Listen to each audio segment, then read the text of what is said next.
मैं हूं सदाशिव गजसे और आप देख रहे लॉर्ड बुद्धा टीवी। दर्शकों, लॉर्ड बुद्धा टीवी के मैत्री संवाद इस प्रोग्राम में हमने आज खास आमंत्रित किया है जो महाराष्ट्र के नागपुर शहर से है, आदरणीय एम.एस. जांभुले साहब। जी हाँ, जांभुले साहब एक ऐसा व्यक्तिमत्व है जो बुद्ध फुले शाहू अम्बेडकरी विचारों से समर्पित है।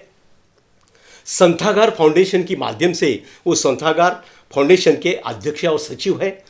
इन संस्थागार फाउंडेशन के माध्यम से उन्होंने बहुत सारा समाज के लिए, बौद्धों के लिए काम किया है और ये काम, उनका कार्य जानने के लिए आज मिलते हैं मैत्री संवाद इस प्रोग्राम में। जय भीम जांभुले साहब। जय भीम, जय भीम। सर, सबसे पहले लॉर्ड बुद्धा टीवी पर मैं आपका तहे दिल से स्वागत करता हूं और आपके कार्य की सराहना करता हूं जो आप संथागार फाउंडेशन के माध्यम से समाज में काम करते हैं उनके उन्नति के लिए। तो सबसे पहले आपका संक्षिप्त में परिचय दें सर। मैं जांभुले और मैं एक छोटे से कोटगांव नाम का विलेज है चंद्रपुर डिस्ट्रिक्ट में, चिमूर तहसील में, वहाँ से मैं बिलोंग करता हूँ जी। और मैं सबसे पहले मेरी जो पोस्टिंग थी यूथ ऑफिसर थी यूपीएससी से, और मैं गुजरात में 18 साल था। उसके बाद मैं बिहार और झारखंड में 4 साल था। अच्छा।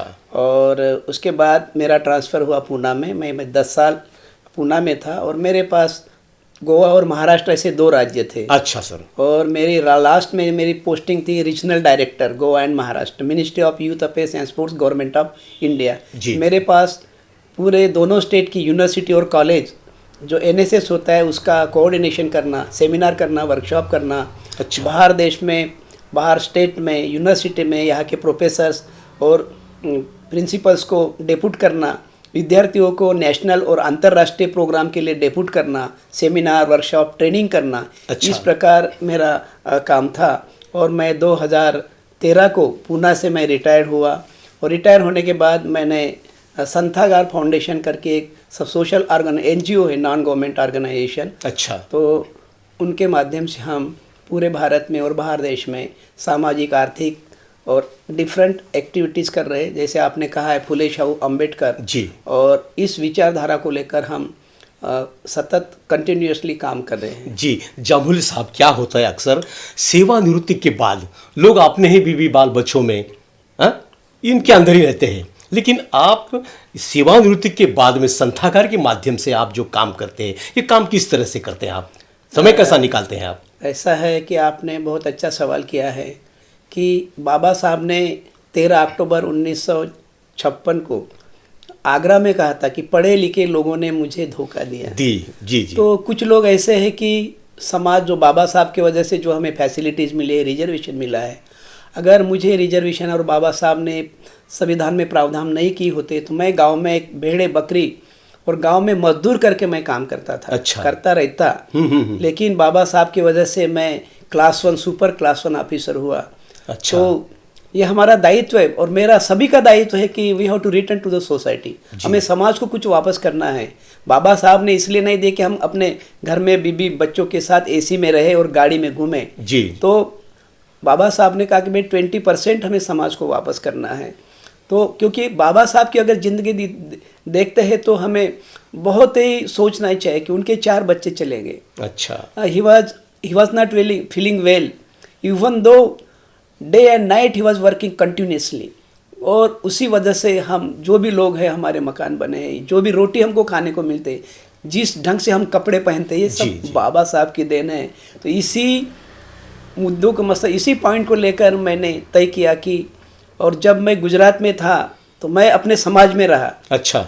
और वहाँ मैंने सबसे पहले हमारा मंडल होता है त्रिशरण सांस्कृतिक मंडल, मैंने वहाँ तैयार किया। अच्छा। जो युवा थे, जब मैं अनमैरिड था अहमदाबाद में, मंडल के माध्यम से हमने हारमोनियम ली, ढोल लिया। अच्छा। और अपने समाज के लोगों में फुले शाहू अम्बेडकर का विचार हम देते थे। जी। वहाँ हमने कई प्रोग्राम किए। मैं खाली सर्विस ही नहीं किया है जी। तो वहाँ धम्म के बारे में श्रामनेर शिविर है, छोटे छोटे बच्चे के लिए मैंने धम्म के शिविर यूथ हॉस्टल गांधीनगर में किया। तो ऐसा है कि खाली सर्विस लगने से हम, अपने लोग बोलते टाइम बहुत मिलता है, अगर नहीं मिलता तो क्या करते? करने की इच्छा होना चाहिए। Lot of time is there, we are not able to spare the time to the society. जी। लेकिन हम समाज के लिए टाइम देना चाहिए। हमने कई प्रोग्राम किए। अच्छा। और हमारे पास हमने उदयपुर ले गए वहाँ के गुजरात के लोगों को। अच्छा। और कई दूरदर्शन पर हमने कई बाबा साहब के ड्रामे किए। हमने 91 में जब शताब्दी वर्ष था डॉक्टर बाबा साहब अम्बेडकर का, कई लोगों को मैंने मोबिलाइज किए। अच्छा। और वहाँ गुजरात में हमने बाबा साहब क्या है, जिस एरिया में वेजलपुर में रहते थे, पहली बार हमने वहाँ प्रोसेशन निकाला।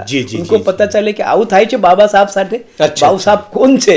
इस प्रकार बाबा साहब गुजरात में हमने उसका महत्व क्या है, बाबा साहब कौन है, इसकी हमने कोशिश की। जी। जामुले साहब, संथागार फाउंडेशन की स्थापना कब और किस हालात में हुई है? मैं 2013 को रिटायर होने वाला था और अच्छा। 2012 को ही मैंने उसका कॉन्स्टिट्यूशन बनाया। मेरे जो मित्र है खोबरागढ़ और कई जो मेरे दोस्त हैं, मैंने कहा कि हम रिटायर होने के बाद क्या करेंगे, और ये संस्था इसलिए रजिस्टर किया कि उसका एक माध्यम से एक सिंबल होता है कि क्या कर रहे हैं। अगर मैं जामुले कोई संस्था नहीं होती। जी बराबर। इसलिए एक संथागार फाउंडेशन, तो तब मेरे पास गुजरात का भी चार्ज था। अच्छा। तो गुजरात के हमारे मेघवाल और उनकी मिसेस अनीता वानखेड़े, उनके घर में हम चर्चा करते थे।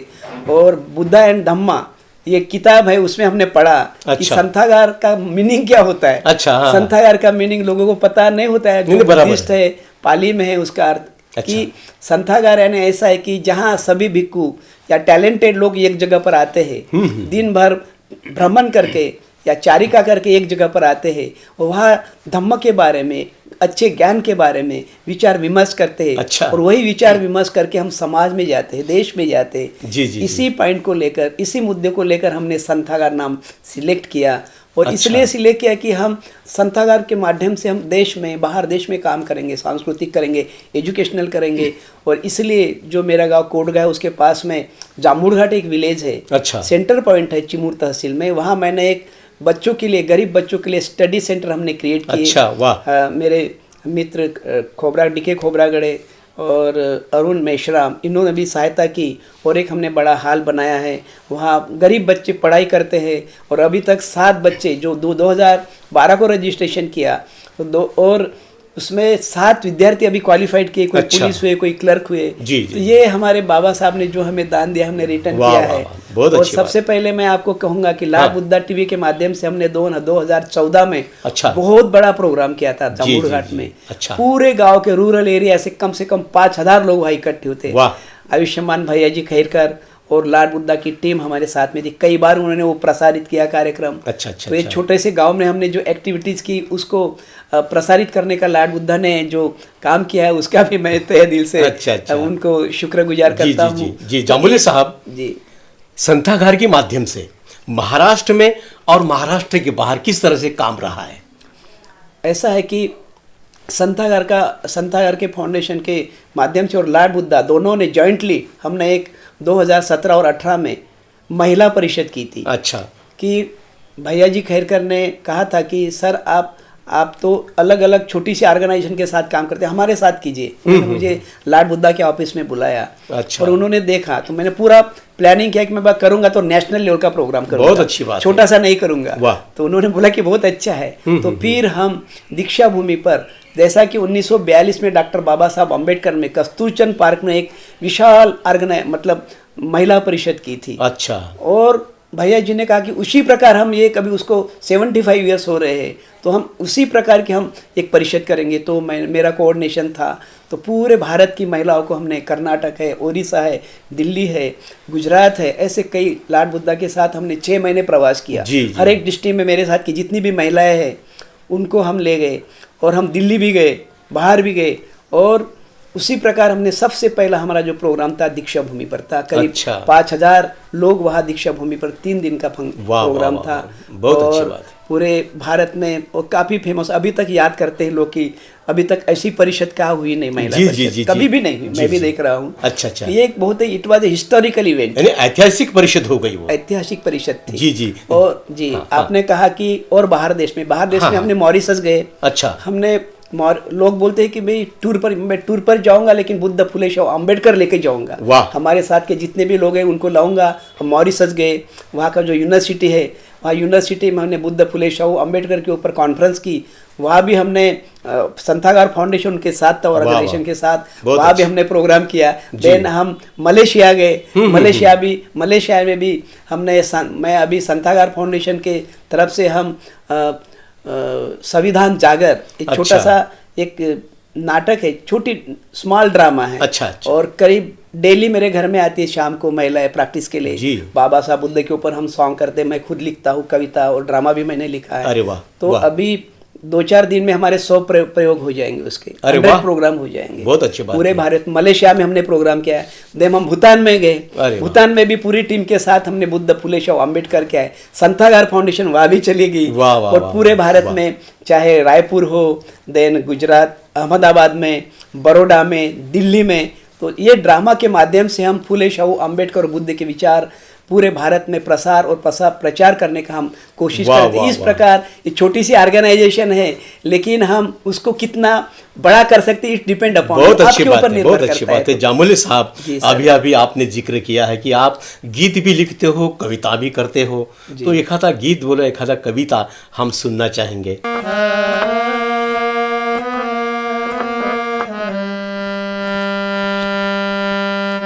भीम सूर्य होता, भीम सूर्य होता। जामुले साहब, आप कविताएं बहुत अच्छी लिखते हो, गीत भी अच्छे लिखते हो, तो ये गीत हम सुनना चाहेंगे, तो आप गाकर बताइए गीत। डॉक्टर बाबा साहब अम्बेडकर का ये गीत है। बाबा साहब अम्बेडकर एक क्रांति सूर्य थे, जिसको हम कहते हैं कि he has spread the light in all over India, all over abroad also we can say, और उसके वजह से हम प्रकाशित हुए। तो एक छोटी सी मैंने रचना की। हाँ बोलिए। Already I have compose more than 50 poems, अच्छा। सॉन्ग्स आल्सो, हमारे ड्रामा में भी है, और काफ़ी हमारा ग्रुप पूरे भारत में हम उसको गा रहे हैं। अच्छा। तो मुझे उसमें बाबा साहब का ये रून है, मैं नहीं, रिटर्निंग टू बराबर द सोसाइटी। सही बात, सही तो छोटी सी एक रचना आपके सामने पेश करता हाँ हूँ। बोलिए सर, बोलिए। भीम सूर्य होता, भीम सूर्य होता, दिला प्रकाश साऱ्या जगाला। भीम सूर्य होता, कोणी नव्हता वाली, कोणी नव्हता वाली, सर्वांची तो झाला सावली। वाह वाह। भीम होता, भीम सूर्य होता। वाह। रात दिन झटला समाजासाठी, केलेत बंड त्याने न्यायासाठी। रात दिन झटला समाजासाठी, केलेत बंड त्याने न्यायासाठी। संविधान लिहुनी, संविधान लिहुनी, मानवतेचा दिला दाखला। वाह वाह। भीम सूर्य होता, भीम सूर्य होता। ज्ञानाचा तेजोमय पुंज होता, दिन दुबळ्यांचा वाली होता। ज्ञानाचा तेजोमय पुंज होता, दिन दुबळ्यांचा वाली होता। गाजविली संसद, गाजविली संसद, इतिहास जमा राहिला। भीम सूर्य होता, भीम सूर्य होता, दिला प्रकाश साऱ्या जगाला। भीम सूर्य होता, भीम सूर्य होता। वाह वाह वाह। जामुले साहब, आपने ये गीत गाकर बहुत ही वातावरण प्रसन्न किया है। हमारे दर्शक बहुत तल्लीन होकर आपका गीत सुन रहे थे, बराबर है। दर्शकों, आपको मैं बता दूं कि यहाँ पर जामुले साहब ने ज्ञान के महासूर्य डॉक्टर बाबा साहब आम्बेडकर, इनको गीतों के जरिए यहाँ पर नमन किया है, उनको वंदन किया है। जामुले साहब, क्या होता है, अक्सर जहाँ पर भी बुद्ध विहार होते हैं, इस बुद्ध विहार यानी बौद्ध संस्कृति के केंद्र कहलाए जाते थे और केंद्र कहलाते भी है। लेकिन यहाँ पर आजकल देखा जाए तो जो सेवानिवृत्ति के लोग हैं, खास करके जो युवा वर्ग आना चाहिए, वो बिहार में नहीं आता है। इस बारे में क्या कहेंगे आप? आपने बहुत ही अच्छा और रेलेवेंट सवाल किया है जी। कि मैं इधर त्रिशरण बुद्ध विहार करके है हमारे पास में। अच्छा। काफ़ी अच्छा विहार है। मैं रिटायर होने के बाद वहाँ बनाने का निर्माण करने में काफ़ी मेरा कंट्रीब्यूशन रहा है। मैं उसका अध्यक्ष 4 साल था। वाह। तो मैं डेली इतनी एक्टिविटीज़ करता कि जैसा मैं सर्विस में हूँ। ओहो। वहाँ बच्चों को एवरी संडे 70 to 100 बच्चे आते थे। धम्म के बारे में गीत ड्रामा के माध्यम से मैं वहाँ एक्टिविटीज़ करता था। और खुद वहाँ 5 भंती जी को वहाँ इवन वहाँ की जो अरेंजमेंट है नीट एंड क्लीन, मैं खुद वहाँ के जो टॉयलेट्स है विहार की खुद मैं क्लीन करता था। अच्छा अच्छा। तो ये अभी जो है उसके बाद क्या हुआ कि कुछ नई बॉडी आई है।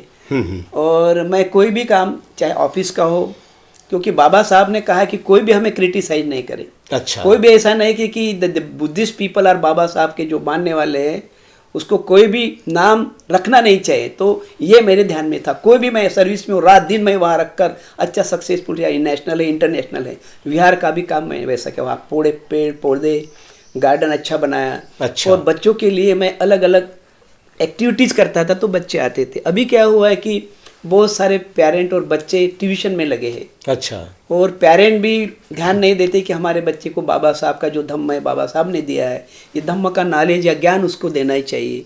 और अभी क्या है कि बच्चे के जो है एजुकेशन के बारे में भी हमें विहार में ऐसे सब्जेक्ट रखने चाहिए। कुछ जैसा मैथमेटिक्स के बारे में एक टीचर को बुलाऊं, उसके बाद आधा घंटा धम्म के बारे में बताना, बराबर इंग्लिश के बारे में बताना, भाई आज इंग्लिश का फ्री में वहाँ क्लास है जी। हाँ, उसके साथ साथ हम धम्म की बातें करें। अच्छा। कल्चरल उनका इंटरेस्ट है। तो हम क्या है कि बहुत सारे हमारा जो विहार है, मैं पूरे विहार में जाता हूँ पूरे भारत में, और यहाँ तो क्या है बहुत सारे ओल्ड लेडीज़ है, 10, 15 या 20 ओल्ड लेडीज़ आती है, कोई आती ही नहीं। अच्छा। तो युवाओं को उनका इंटरेस्ट, उनको इन्वॉल्व करना, चलो बेटे आओ तुमको आप आज ये करना है, तुमको ये करना है, पढ़ाई के साथ ये करना है, टीचर कौन सा इंग्लिश का ये है, फिजिक्स का ये सब्जेक्ट है, उसके साथ तो 10 मिनट हम धम्म की भी बात करें। बराबर सही बात तो है। ये जो टेक्निकल के बच्चे, टेक्निकल कोई टीचर है उसको बुलाए, भाई क्या है आईटी की क्या, तो प्रैक्टिकल आज विहार में प्रैक्टिकल है, सब आईटी के बच्चे आ जाए या सब साइंस के बच्चे आ जाए तो उनको लगेगा अरे आज आज एक्सपीरियंस विहार में है। सही तो उसके साथ साथ अब 15 मिनट उनको अपनी बातें, बुद्ध बाबा साहब फुले क्या है ये चीज़ें दे सकते कि ये चीज़ें है ना आजकल होते नहीं। और विहार में क्या है कि जो पर्टिकुलर थिंकिंग के जो लोग हैं वो दूसरे की सुनते नहीं। अगर आप बोले तो ये तो कल का आया है, ये पढ़ा लिखा है तो हमें सुनाता है। अच्छा, ऐसी अच्छा, बात होती है। ये मेरा खुद का एक्सपीरियंस है। नहीं, सही बात है, आपकी बात बराबर है। मैं प्रैक्टिकल हूँ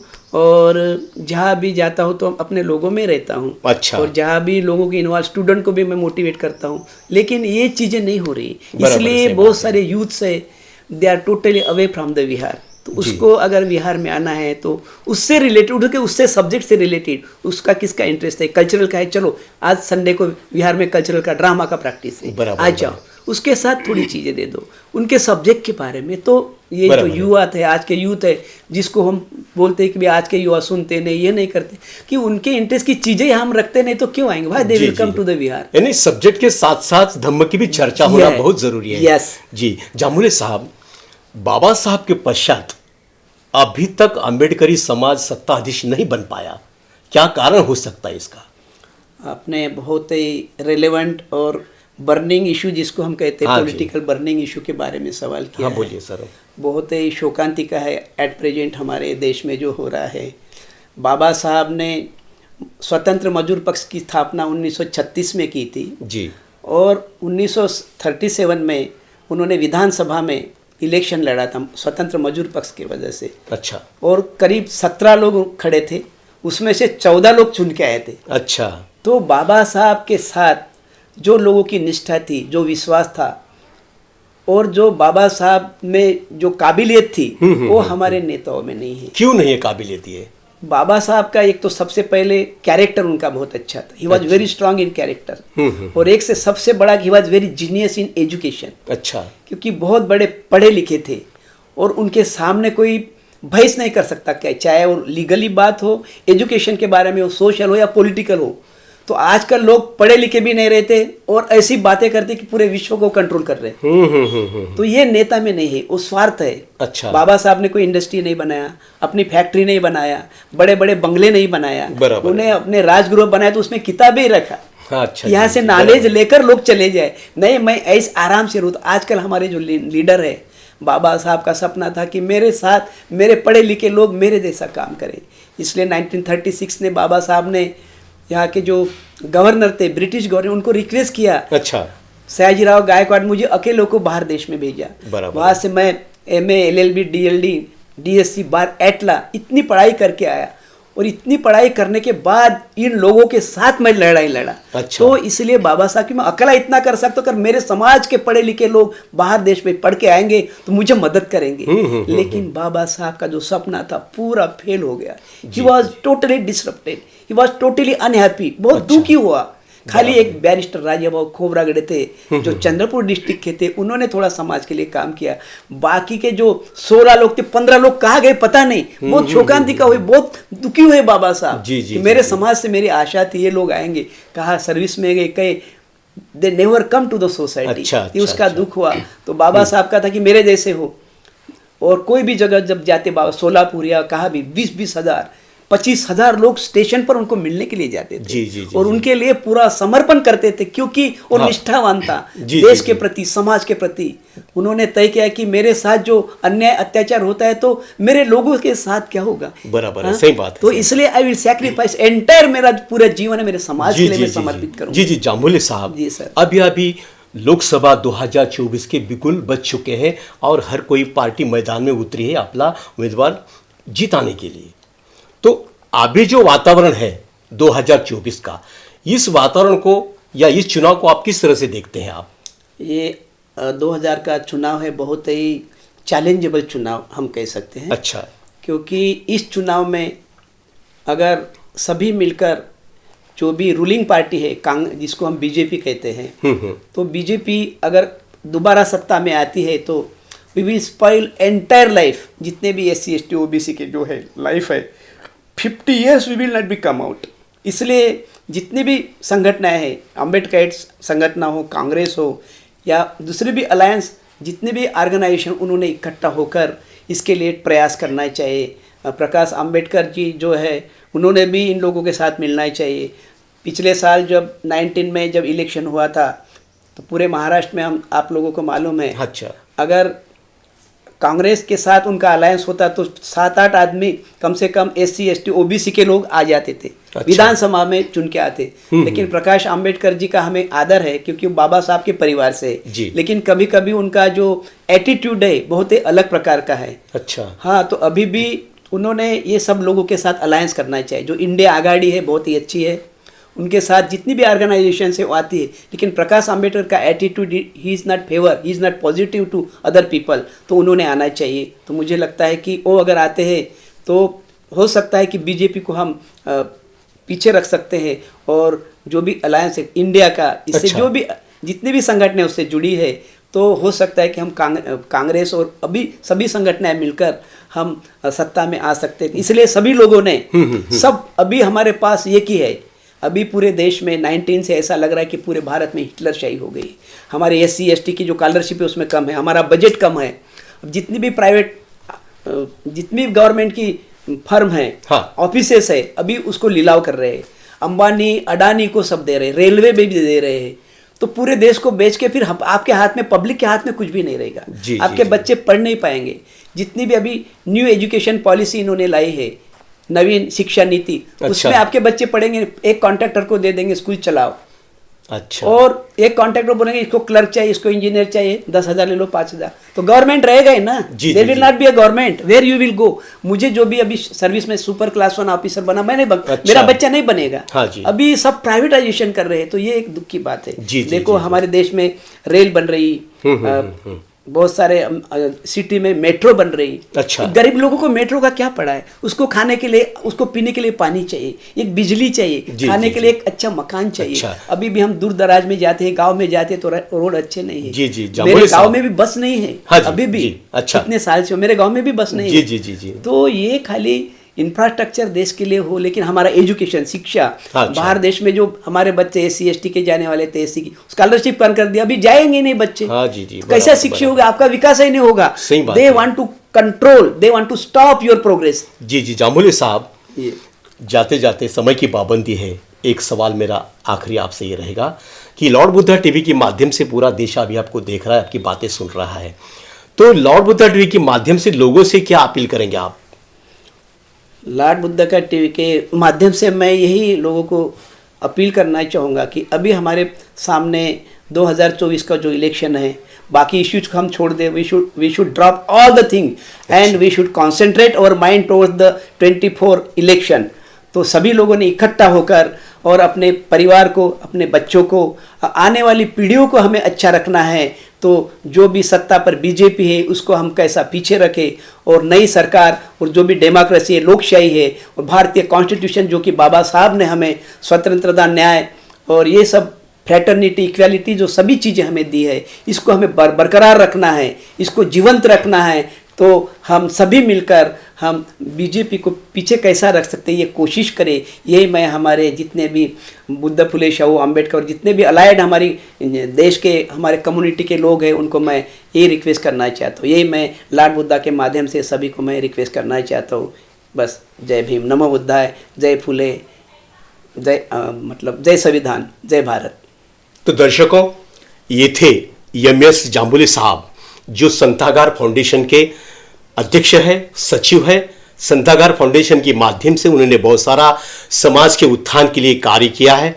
आने वाले दिनों में उन्हीं के संतागार फाउंडेशन के माध्यम से ऐसा ही समाज का काम हो, और ये काम करने के लिए एम.एस. जाम्बुले साहब को लंबी उम्र लग जाए, ऐसे उनके प्रति मंगल कामना जताते हुए और समय को देखते हुए मैं मेरी बातों को यहाँ पर विराम देता हूँ। फिर मिलते हैं मैत्री संवाद इस प्रोग्राम में किसी नए मेहमान के साथ। तब तक के लिए नमो बुद्धाय, जय भीम।